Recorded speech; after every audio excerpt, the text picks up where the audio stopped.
अस्सलाम वालेकुम रहमतुल्लाहि व बरकातुहू। जी दोस्तों, कैसे हैं? उम्मीद है कि आप सब खैरियत से होंगे। अल हाफिज़ दुआ खाना की जानिब से खुशामदीद। आज की वीडियो बनाई जा रही है उन ख़वातीन के लिए जो ख़वातीन बीमार रहती हैं अक्सर।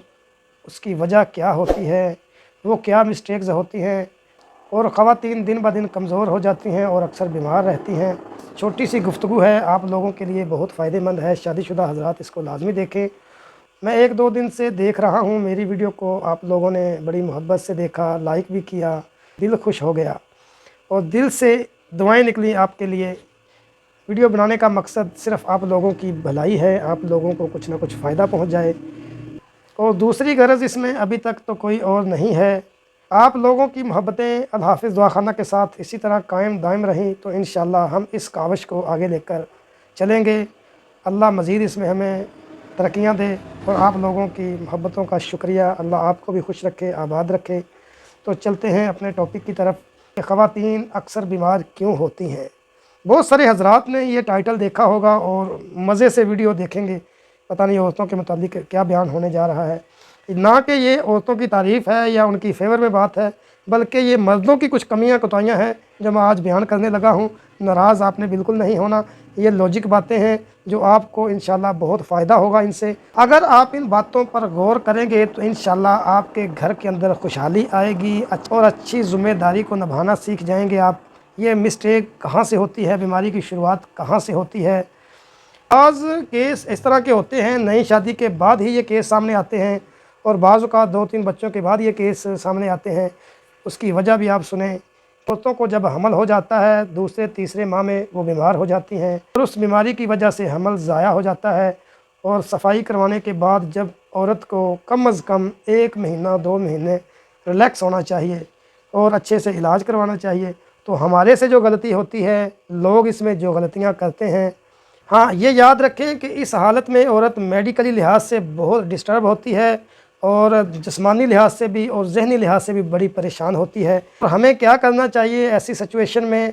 उन औरतों का साथ देना चाहिए, उनकी हेल्प करनी चाहिए, उनकी दिलजोई करनी चाहिए, उनको हफ्ते में 1-2 दफ़ा पार्क में ले जाना चाहिए।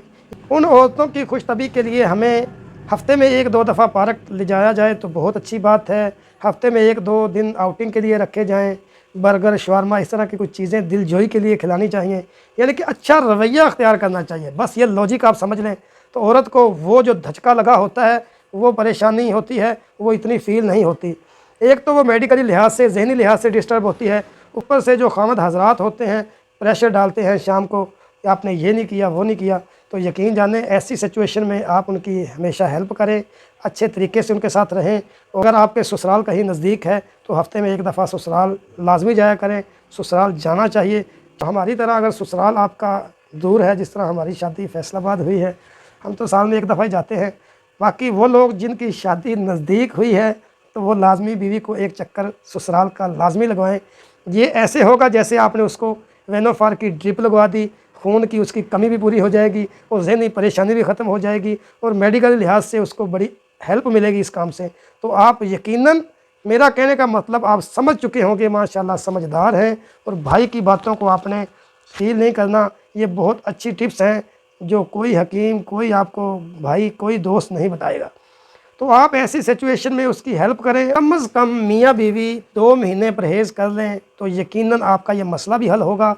इस मामले के बाद रहम के अंदर इतनी स्वेलिंग होती है, वो औरत बेचारी ही जान सकती है, मर्दों को इस बात से कोई गर्ज़ नहीं। तो लाजमी उसको 2 महीने छुट्टी दें।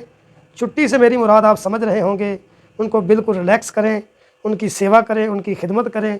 और जो मैंने बातें बताई हैं आउटिंग के हवाले से, कहीं बाहर जाएँ, ससुराल जाएँ, तो आपको ये चीज़ें बहुत ज़्यादा फ़ायदा देंगी। आप इन बातों को ईज़ी ना लें, ये बहुत अच्छे टिप्स हैं और हमने बहुत सारे मरीज़ों पर आज़माया, क्योंकि मेरा हिकमत का शोबा है और इससे पहले मेरा 12 साल एक्सपीरियंस रूहानियत के हवाले से रहा है। मेरे पास इस तरह के बहुत सारे शादीशुदा जोड़े आए जो ज़हनी लिहाज से एक दूसरे से बहुत ज़्यादा चुभन थी और उस चुभन को मैंने थोड़ी सी तबलीग की इसी हवाले से। आज वो फैमिलियाँ बहुत खुश हैं और मुझे दुआएं दे रहे हैं। तो मेरे पास अगर रूहानी हवाले से आप आना चाहते हैं, जादू हो या जिन्नात हों, ओरिजिनल वाले हों, 2 नंबर लोग मेरे पास ना आएँ, क्योंकि इसमें 95% ड्रामा होता है, बल्कि 99% ही ड्रामा होता है। जिन्नात वाली कोई बात नहीं होती। حقیقت ہے جنات کی، اور جنات ہمیشہ انسانوں سے ڈرتے ہیں، کمزور ہیں، انسان سب سے زیادہ طاقتور ہے۔ تو اس حوالے سے اگر کوئی آئے تو جینون کیس ہونا چاہیے۔ اگر کسی کو واقعتاً یہ چیزیں تنگ کرتی ہیں اور وہ پریشان ہے تو الحافظ دواخانہ پر تشریف لائیں، انشاءاللہ آپ کا بھائی جہاں تک ہو سکا آپ کی خدمت کرے گا اور آپ کی ہیلپ کرے گا۔ کرنے والی ذات تو اللہ کی ہے، لیکن انشاءاللہ ہم اللہ کے کلام کے ذریعے ہی کوشش کریں گے اس کیس کو سدھارنے کی۔ تو آپ میری باتوں پر اتفاق اگر کرتے ہیں، یس یا نو، آپ نے کمنٹس میں لازمی بتانا ہے۔ میاں بیوی کے حوالے سے جو میں نے ٹپس بتا دیے نا، یقین جانیں ان باتوں پر اگر آپ عمل کرتے ہیں تو آپ اچھا گھرانہ چلا سکیں گے، اچھی فیملی کا حصہ بن سکیں گے۔ یہ میں مردوں کے لیے پیغام دے رہا ہوں۔ اگر خواتین اس ویڈیو کو دیکھ رہی ہیں تو وہ بھی ان چیزوں پر عمل کریں، میاں بیوی ہنسی خوشی زندگی گزاریں، کیونکہ اس زندگی کے بارے میں ہم سے سوال ہوگا۔ اور اس حوالے سے اگر کسی کے گھر میں یہ مسئلہ ابھی چل رہا ہے، ایک دو دفعہ DNC انہوں نے کروائی ہے، یا عورتیں بیمار ہو گئی ہیں، تو رحم کی سوزش کے حوالے سے میں ایک چھوٹا سا نسخہ بتا دیتا ہوں۔ میرے کہنے پر 1 مہینہ اس عورت کو کھلا دیں، اس کے بعد انشاءاللہ پھر وہ اپنی پہلے والی روٹین پہ آ جائے گی۔ تو آپ لازمی 1 مہینہ اس دوائی کو کھلائیں گے، میرے ساتھ پرومس کریں، تو انشاءاللہ اللہ کے فضل و کرم سے یہ مسئلہ حل ہو جائے گا۔ وہ فارمولہ کیا ہے؟ ہلدی، ملٹھی، سونف اور ریمد کھٹائی۔ پہلی 3 چیزیں ہلدی، ملٹھی، سونف، یہ 25-25 گرام لینی ہے، اور ریمد کھٹائی آپ نے 75 گرام لینی ہے۔ چیزیں 4 ہیں، چاروں چیزوں کا آپ نے پاؤڈر بنا لینا ہے۔ پاؤڈر بنا کر کسی جار میں محفوظ کر لیں۔ صبح و شام آدھی چمچ کھانا کھانے سے تقریباً 10 منٹ پہلے وہ عورت کھا لے پانی کے ساتھ، اور میاں بیوی پرہیز کر لیں۔ عورتوں کا جو بیمار ہونے کا پروسیس ہے وہ اللہ کے فضل و کرم سے ڈیلیٹ ہو جائے گا، وہ عورتیں بالکل ٹھیک ہو جائیں گی۔ انشاءاللہ آپ کا یہ مسئلہ حل ہوگا۔ آپ ہمیں لازمی بتائیے گا اگر کسی کی فیملی میں یہ ایشو ہے، یا نئے شادی شدہ حضرات ہیں وہ تنگ ہیں، تو اس طرح کے نئے جوڑے میرے ساتھ لازمی رابطہ کریں۔ اسی پر ہمیں اجازت دیں۔ السلام علیکم ورحمۃ اللہ وبرکاتہ۔